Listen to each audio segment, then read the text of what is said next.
Nu, Ale, hai, acum tu. Vlad face... Stai, hai, Vlad. Dă-te, Iasmin. Hello!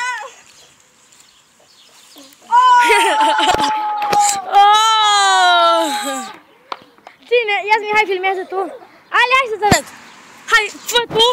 Deci fii așa, fugă. Și stai așa. Da, faci și tu odată. Dacă faci tu prima, eu fac Mai și fac și eu odată. Stai Cu să Ale mă în fac spate. Stai, Nu, faci și Vlad. Nu. Hai, Vlad. Hai să faci. Dar din fugă. Ai de lângă mine. Hai să vin și eu ca să văd cum faci. Din fugă. Nu, că ți-am pui piedică. Nu, mă jur.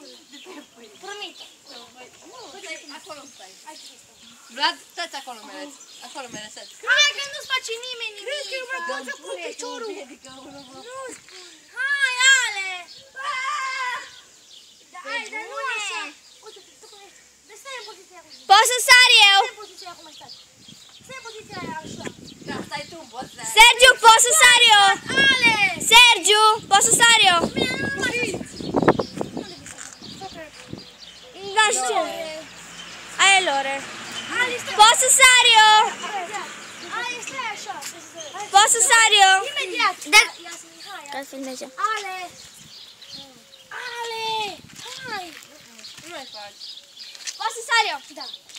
Ale! Dați-vă toți la parte. Sar! Că vă iau. Everybody, yo! Ale, cât ți-a fost de greu să sari? Uite-ți un pic. Mai contează cum? Nu mă răbesc. Dați-o jos. Ei, dă-te jos! Bă, nu filma, nu filma. Nu filma, Vlad! Ale, de ce n-ai filmat cum am sărit? Bă, nu filma. Vlad, dă-ți jos! Ce faci? Da, sari! Ale! Dă-te, Iasmin, jos. Hai, sari!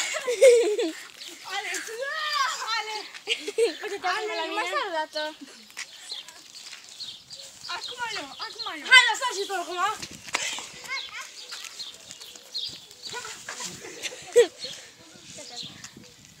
Hai, sari, Iasmin. Everybody!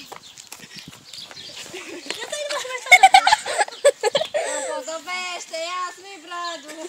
Haide, dacă faci tu sari. N-am globuri! Bă, hai să mă puneți tot așa cum să pot să iasmi, că mă pun și eu, numai... Cine-ți vrează? Hai să ne punem doi într-una. Care Ale spune. Iulia.